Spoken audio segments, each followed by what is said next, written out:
Point चिरला Pratapgarh. जैसा कि आप लोग जानते हैं कि मेरा 4 लेक्चर प्रतिशत का कंप्लीट हो चुका है। आज 5वां लेक्चर है, आओ उसी के आगे कंटिन्यू करते हैं। हमने आपको प्रतिशत का 13 टाइप का क्वेश्चन बता चुके हैं। आज फिर के आगे चलते हैं। 3 डायमेंशनल हम आपको पढ़ा रहे थे, जिसमें आपको घन बताया था, घनाभ बताया था, बेलन बताया था। आज हम बताते हैं शंकु के प्रतिशत से कैसे क्वेश्चन बनते हैं। तो अगला है शंकु पर आधारित प्रश्न। शंकु पर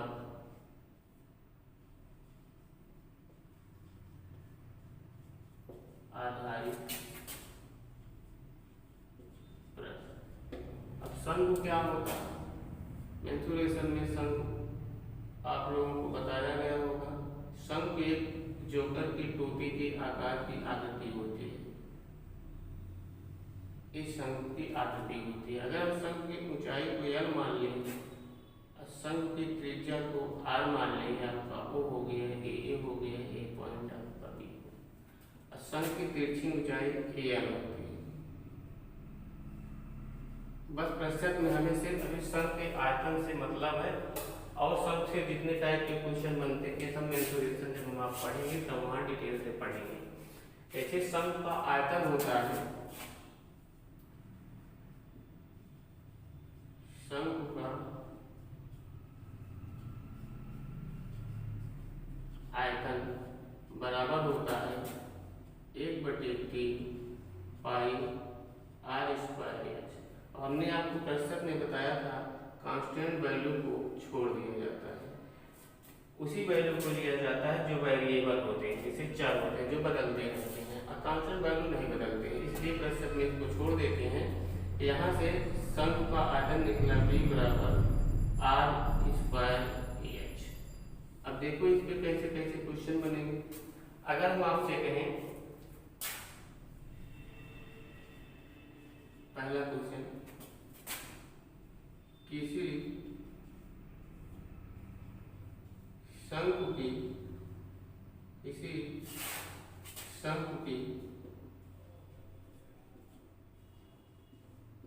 त्रिज्या में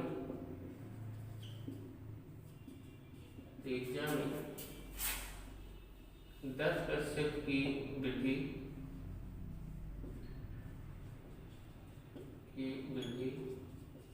एवं ऊंचाई में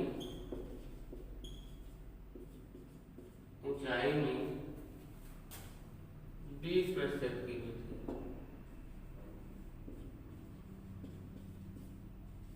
वृद्धि कर दे तो आयतन में कितने प्रतिशत की वृद्धि होगी? तो आयतन में कितने प्रतिशत की वृद्धि होगी? जैसा कि हमने पहले भी चर्चा किया था, परसेंटेज में उसी रूल को ज़्यादा फॉलो करें जिससे क्वेश्चन आसानी से हो जाए। अगर इसको आप सूत्र से लगाएंगे काफ़ी लंबा कैलकुलेशन पड़ जाता है, इसलिए हमने आपको बेसिक कंसेप्ट बताया है। शंकु का अभी हमने आयतन बताया, B बराबर होता है 1/3 पाई r²h। ना अगर कांस्टेंट वैल्यू को छोड़े तो वेरिएबल वैल्यू मिला r²h। r² को हम लिख सकते हैं r गुणे h। तो शंकु की प्रारंभिक त्रिज्या नहीं मालूम है, ना तो ऊंचाई मालूम है, इसलिए हमें मानना होगा। हमने आपसे पिछली क्लास में चर्चा किया था कि 100 मान के चलेंगे, लेकिन मिनिमम वैल्यू रखेंगे। अगर हम मान के चले माइंड में कि त्रिज्या 100 नहीं होगी, ऊंचाई भी 100 नहीं होगी, तो अगर 100 रखेंगे तो कैलकुलेशन आपके लिए लंबा होगा। हम मान लेते हैं कि त्रिज्या 10, ये भी 10, ऊंचाई 10। अब आयतन होगा आपका 1 है। इसने कहा किसी शंकु की त्रिज्या में 10% की वृद्धि, अगर इसमें हम 10% की वृद्धि कर दें तो अब नई त्रिज्या हो गई 110। 110 में 1 जीरो कम करें, क्योंकि हमने यहाँ 1 जीरो कम किया, ये हो गया 11। यहाँ भी 10% की वृद्धि होगी तो भी हो जाएगा 11। यहाँ पे कह रहा है कि 20% की वृद्धि, अगर यहाँ 20% की वृद्धि आप करते हैं तो हो जाएगा 120, अर्थात हो गया 12। जब 10 गुणे 10 गुणे 10 1000, इसलिए 11 गुणे 12, 11 गुणे 11 गुणे 12 आप करेंगे तो 11 का हमने होता है 121 गुणे आपका 12। इसको जब आप गुणा करेंगे तो 12 कम 12 हासिल 24 से 25 की 5 हासिल 2, 12 कम 12, 12 2 14। पहले आयतन था 1000, अब आयतन हुआ 1452। तो आप देखेंगे आयतन में वृद्धि कितने की हुई है, आप देखेंगे 452 की वृद्धि हो गई है। 452 की वृद्धि हो गई है। कहाँ से वृद्धि हो गई है? 1000 से हमने पहले भी चर्चा किया था, जहाँ से वृद्धि कमी होती है वो अपांग होता है। प्रतिशत में बदलने के लिए बताया था 100% से गुणा होता है। अगर हम देखें 2 0 2 0 ये करके काट दें, यहाँ हो जाएगा, इसको हम लिख सकते हैं 4.52 या इसी को लिख सकते हैं 452/10 या इसी को लिख सकते हैं 45.2। ऐसे भी क्वेश्चन बनते हैं। तो सम से ऐसे क्वेश्चन बनेंगे, या तो वृद्धि कहेगा या तो कमी कहेगा। अगर हम यहाँ वृद्धि का हो सकता है हम कमी कर दें, कोई दिक्कत नहीं। आप चलते आगे, हम बताते हैं आपको गोले पर आधारित क्वेश्चन। सारे क्वेश्चन आपके हो जाएंगे। अब गोला क्या होता है?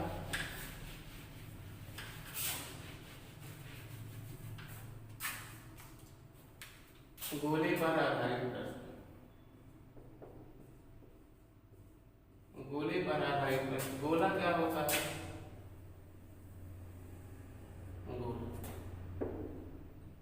एक गोले की त्रिज्या, मान लें एक वृत्त का केंद्र हुआ, ये आपकी परिधि हुई, यहाँ से यहाँ की दूरी r है। तो आप जानते हैं गोले का आयतन जो होता है, सूत्र गोले का आयतन, गोले का आयतन होता है 4/3 πr3। हमने बताया कि प्रतिशत में कांस्टेंट वैल्यू को छोड़ दिया जाता है। यहाँ से गोले का आयतन b बराबर मिल गया आपको r/3। इस पे भी कभी कभी क्वेश्चन पूछ लेते हैं, काफी क्वेश्चन कर लेते हैं। जैसे हम आपसे कहें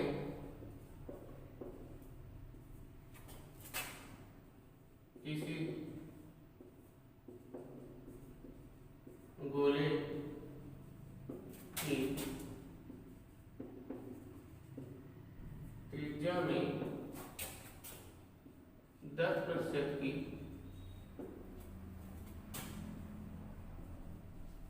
कमी कर दें तो आयतन में क्या परिवर्तन होगा? क्या परिवर्तन होगा? सेम वही प्रोसेस अपनाएं, सूत्र का यूज करेंगे तो आपका कैलकुलेशन थोड़ा हार्ड होगा। अगर बेसिक कंसेप्ट आप लगा लेंगे तो मुझे आसानी से आंसर हो जाएंगे। तो आप जानते हैं गोले का आयतन b बराबर, अभी हमने कहा r³ होता है। इसको इस तरह लिख सकते हैं, r³ को r गुणे r गुणे r। तो गोले की प्रारंभिक त्रिज्या नहीं मालूम है, दिमाग में 100 रखेंगे, लेकिन मिनिमम वैल्यू रखेंगे। अगर मान लिया हम गोले की त्रिज्या मिनिमम 10 रही होगी, ये भी 10 है, ये भी 10 है, तब आपका आयतन रहा होगा 1000। इसने कहा गोले की त्रिज्या में 10% की कमी कर दें, तो 10% की जब आप कमी करेंगे तीनों में तो हो जाएगा 90। 90 का मतलब हुआ 9। यहाँ भी 10% की कमी होगी, ये भी हुआ 9। यहाँ भी 10% की कमी होगी, ये भी होगा 9। तो जैसे 10 गुणे 10 1000, 9 गुणे 9 गुणे 9 9 9 81, 7 कम 7, 9 कम 9 कम 9 9 9 81, 9 कम 9 8 72, 729। पहले आयतन था आपका 1000, अब जब कमी हुई तो आयतन हो गया 729। तो देखो आयतन में प्रारंभ से अंतिम में कितना कम हुआ आप देखेंगे तो 1 होगा, ये 7 होगा, ये आपका 271 होगा। तो 271 की कमी हो गई, कहाँ से हो गई है? 1000 से हो गई है। जहाँ से कमी ज़्यादा होता है वह अपान में होता है, प्रश्न करने के लिए 100 से गुणा। 2 जीरो 2 जीरो ये कटेगा, इसको जब आप हल करेंगे तो आएगा 27.1% की कमी। गोले भी वैसे बनता है, क्या अगर हमने कहा है कमी कर दे, हो सकता है वृद्धि कर दे, तो उम्मीद है इस टाइप के क्वेश्चन आप कर लेंगे। तो हमने आपको 2D और 3D पर जितने भी क्वेश्चन, नॉर्मल क्वेश्चन या साई और एनटीपीसी बनते हैं करा दी है। अब आगे हम चलते हैं, देखो कैसे बनता है प्रश्न में पूर्णांक अथवा अंक ज्ञात करना। अगला टाइप चलेगा पूर्णांक अथवा अंक ज्ञात करना। अगली हेडिंग है आपकी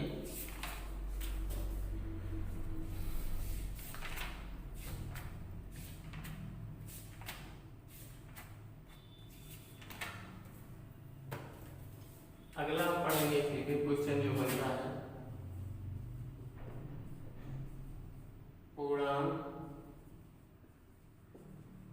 अथवा अंक ज्ञात करना।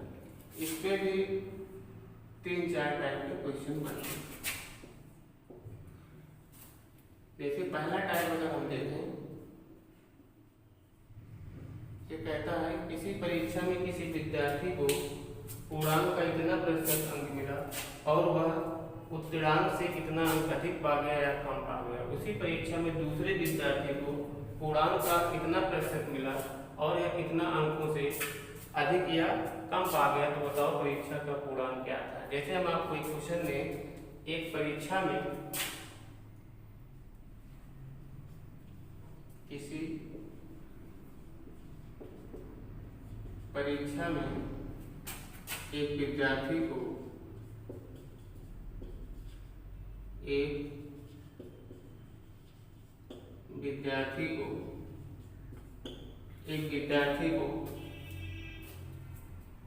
65% अंक प्राप्त होता है। किसी परीक्षा में एक विद्यार्थी को 65% अंक प्राप्त होता है और उसे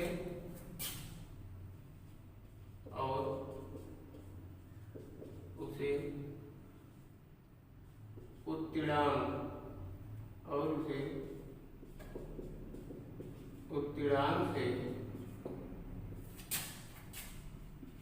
100 अंक अधिक मिलते हैं। 100 अंक अधिक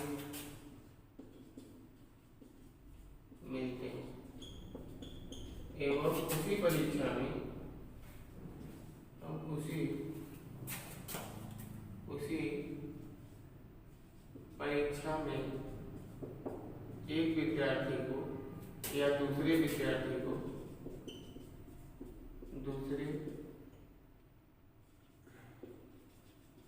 विद्यार्थी को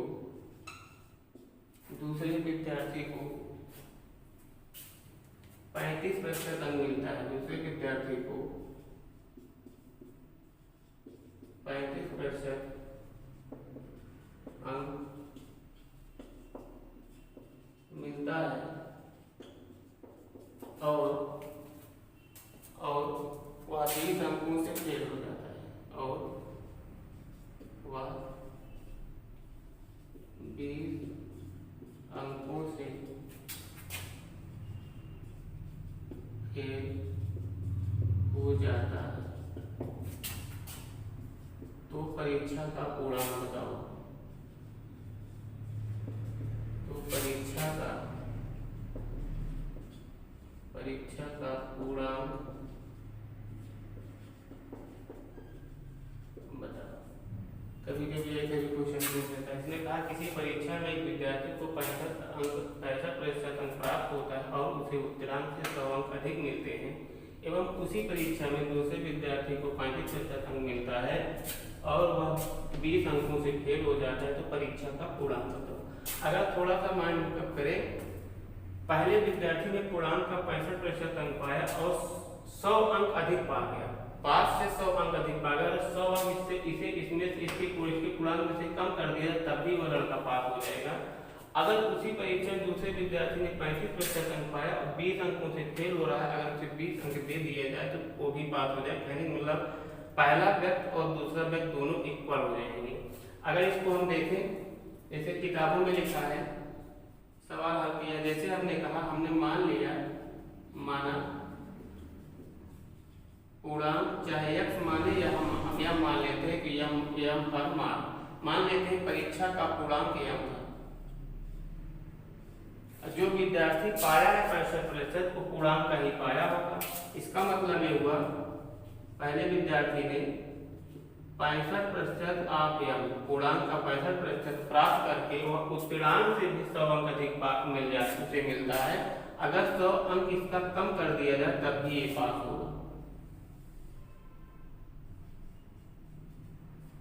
क्यों ऐसा किया? क्योंकि हमें दोनों विद्यार्थियों को पास कराना है। आगे क्या होगा, उसी परीक्षा में दूसरे विद्यार्थी को पूर्णांक का 35% अंक मिलता है और वह 20 अंकों से फेल हो जाता है। अगर इसे 20 अंक दे दिए जाए तो दूसरा विद्यार्थी भी पास हो जाएगा। अब इनके बीच इक्वल का चेक करते हैं। इसको हम हल करें, 65% ऑफ यम माइनस 35% ऑफ यम, इसका जो पक्षांतर करेंगे 65% ऑफ यम माइनस 35% ऑफ यम। पक्षांतर करने पर चिन्ह बदल जाते हैं, इधर आपका 20 है, माइनस 100 उधर जाएगा, प्लस 100 हो जाएगा। इसका मतलब ये हुआ 65 में 35 घटाएंगे 0, एक कितना हुआ 30% ऑफ यम इक्वल टू ये हो जाएगा 120। इसका प्रतिशत का मतलब होता है 1/100। हमने आपको शुरू में पहली क्लास में बताया था, गुणे यम बराबर 120 के 0 से 0 कटेगा, 3 चौके 12। इसका मतलब ये हुआ यम बराबर मिल गया आपका 4। परीक्षा का पूर्णांक था कितना? 4। अगर इसको और साथ में हल करना है, थोड़ा दिमाग में दौड़ाएं। अगर हम मान लें परीक्षा का पूर्णांक 100% रहा होगा, जैसे हमने कहा था प्रतिशत में 100 मार्क की चलेंगे। अब इस रूल को क्या करेंगे, प्रतिशत में डिफरेंस निकाल लेंगे और उनके जो अधिक और कम अंक पाए उसका डिफरेंस निकाल के हम 1% का अंक पा जाएंगे। अगर 1% का अंक मिल गया, 1% बराबर कितना, 100% बराबर कितना होगा, आसानी से हो जाएगा। अगर आप देखें, पहले विद्यार्थी ने पूर्णांक का 65% अंक पाया और उत्तीर्णांक से 100 अंक अधिक पाया। अधिक के लिए हम 100 लिखेंगे, प्लस 100 लिखेंगे। और दूसरे विद्यार्थी ने उसी परीक्षा में 35% अंक पाया और वह 20 अंकों से अनुत्तीर्ण हो गया। अब अगर हम देखें, इन दोनों का अंक में डिफरेंस देखें और प्रतिशत में डिफरेंस देखें, इसका डिफरेंस निकालेंगे तो आ जाएगा 30%, इसका डिफरेंस निकालेंगे 100 माइनस 20 की हो जाएगा आपका 120। बच्चे यही गलती करते हैं, अगर 100 माइनस 20 करेंगे तो इसका माइनस क्या हो जाएगा, प्लस हो जाएगा 120। तो 30% बराबर 120 के, तो 1% बराबर 120/30 के अर्थात 4। 1% बराबर 4 है तो 100% बराबर हो जाएगा आपका 100 गुणे 4 अर्थात 4। थोड़ा प्रैक्टिस करेंगे आसानी से आ जाते हैं। तो इस टाइप के क्वेश्चन ऐसे हल करेंगे। किताबों में ऐसे सूत्र लिखा होगा तो हम कोशिश करेंगे किताबों में सूत्र जो है आप भूल जाते हैं। जैसे लिखा होगा पूर्णांक यम बराबर 100 ब्रैकेट में 1 + b अपान लिखा होगा x, ये वाला साइन लगा होगा, इसका मतलब हुआ ज्यादा में से कम को घटाना। इसका मतलब होता है जो अंक अधिक कम पाया है, इसका मतलब ये होता है कितना पहला व्यक्ति कितना प्रतिशत पाया, दूसरा कितना पाया। कहीं ना कहीं आप भूल जाते हैं। बस सेकंड टाइम जब बनेगा तो दोनों क्षेत्रों में बच्चे कंफ्यूज हो जाते हैं, इसलिए थोड़ा हम कोशिश करेंगे इस पे प्रैक्टिस करने तो आसान हो जाएगा। एक क्वेश्चन इसी पे और कराते हैं।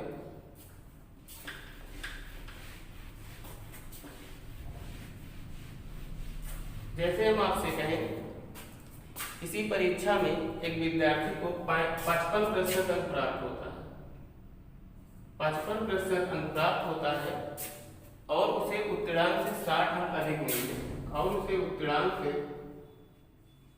60 अंक अधिक मिलते हैं एवं उसी परीक्षा में दूसरे विद्यार्थी को 42% अंक मिलता है और उसे उत्तीर्णांक से 21 अंक अधिक मिलते हैं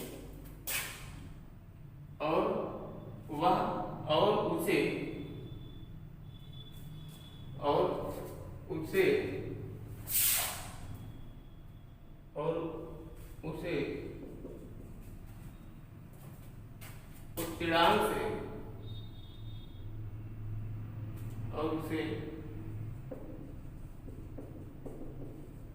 उत्तीर्णांक से 21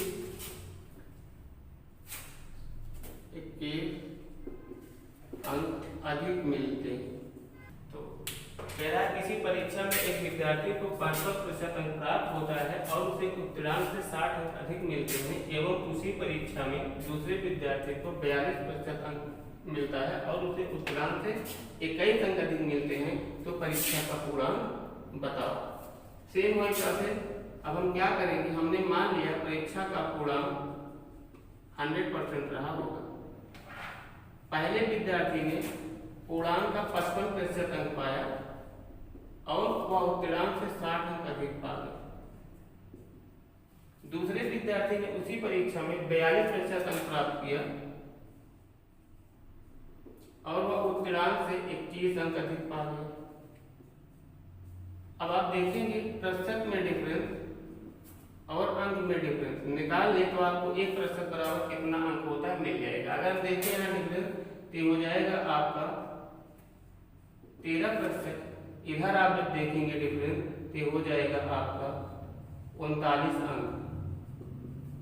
अगर 13% बराबर 39 अंक है, 1% बराबर आप निकालेंगे तो 39/13, 13 दिया 39, 3 अंक।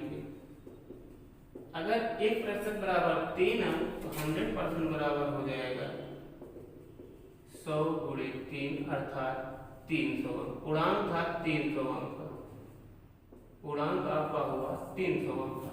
तो इस टाइप का क्वेश्चन आप अगर कोशिश करेंगे इस पे प्रयास करने का तो आसानी से क्वेश्चन हो जाएंगे। सोच कर यदि आप करेंगे तो कहीं ना कहीं गलती कर सकते हैं। इस पे पहला टाइप नहीं बनता, दूसरा टाइप इस पे देखो क्वेश्चन कैसे बनता है।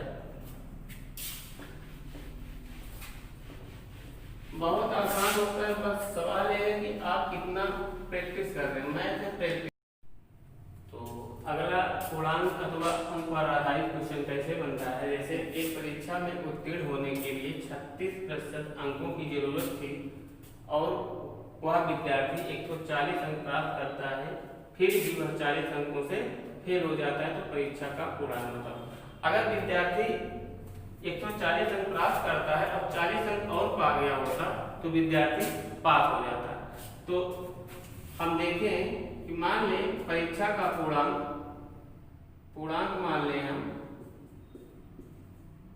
मान लेते हैं कि हम रहा होगा। इसी पूर्णांक का व्यक्ति को 36% अंक पाना था, तो अगर हम पूर्णांक का 36% निकालें तो व्यक्ति पाता नहीं है, लेकिन वो प्रतिशत में था उतना पाना था, लेकिन 140 अंक पाया, 140 अंक पाया और कह रहा है कि वह 40 अंकों से फेल हो गया। कहने का मतलब अगर 140 में 40 और मिला होता तो 36% आप इसके बराबर होता। तो अगर इसको हम 40 अंक और दे दें तो पास हो जाएगा। इसका मतलब ये हुआ 36% का मतलब बटे 100 गुणे m, ये हो जाएगा आपका 180। इसको जब आप हल करेंगे 18 × 18, 18 × 36, 2 75। इसको जब आप सॉल्व करेंगे तो हो जाएगा 500। पूर्णांक था कितना 500। तो सेकेंड टाइप ऐसे बनता है। फर्स्ट टाइप हमने आपको बता दिया है। एक आप क्वेश्चन और करा देते हैं इसी पे, उसके बाद आगे चलते हैं। जैसे हम आपसे कहें एक परीक्षा में उत्तीर्ण होने के लिए 40% अंकों की जरूरत थी, 40% अंकों की जरूरत थी। एक विद्यार्थी ने 135 अंक प्राप्त करता है, एक विद्यार्थी ने 135 अंक प्राप्त करता है, फिर भी वह 25 अंकों से अनुत्तीर्ण हो जाता है, फिर भी वह 25 अंकों से अनुत्तीर्ण हो जाता है या अंकों से फेल हो जाता है तो परीक्षा का पूर्णांक बताओ। तो परीक्षा का पूर्णांक बताओ।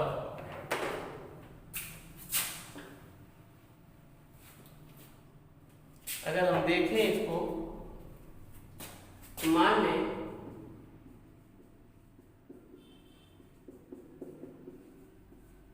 पूर्णांक यम रहा होगा, उस व्यक्ति को पूर्णांक का 40% अंक पाना था, तो 40% आप यम, वह व्यक्ति पाया है, अंक कितना पाया है 135, फिर भी 25 अंकों से फेल हो जाता है। अगर 25 अंक दे दिया जाता तो व्यक्ति पास हो जाता, तब ये इक्वल हो जाता 40% के। ये हो गया 40/100 गुणे यम बराबर 5 5 10 3 2 5 1 6। ये आपका हो जाएगा 5 5 10 3 2 5 1 6 160। अगर इसको आप हल करेंगे तो 0 0 कट जाएगा, 4 चौके 16 हुआ, एम बराबर हो जाएगा 100 गुणे 4 कितना हुआ 4। परीक्षा का पूर्णांक था कितना 4। तो इस तरह भी आप कर सकते हैं, कोई दिक्कत नहीं, बहुत आसान होता है इस टाइप के क्वेश्चन करने के लिए। इस पे भी कई प्रकार के टाइप बनते हैं, इसके आगे हम कंटिन्यू करते हैं। इस पे भी 2 टाइप क्वेश्चन और बनते हैं। तो आगे कल इसके आगे कंटिन्यू। कल क्या, कल संडे है, कल क्लास ड्रॉप रहेगा। मंडे से हमने आपको पहले बताया था कि मंडे ट्यूसडे वेडनेसडे 3 दिन आपको एडवांस मैथ पढ़ाएंगे, क्योंकि एडवांस मैथ भी एनटीपीसी में और एपीएसआई में पूछे। एनटीपीसी में तो ज़्यादा पूछ लिया जाता है, एपीएसआई में 1 2 कभी पूछता है, नहीं तो अर्थमेटिक से ज़्यादा पूछता है। तो 3 दिन लेके चलते हैं।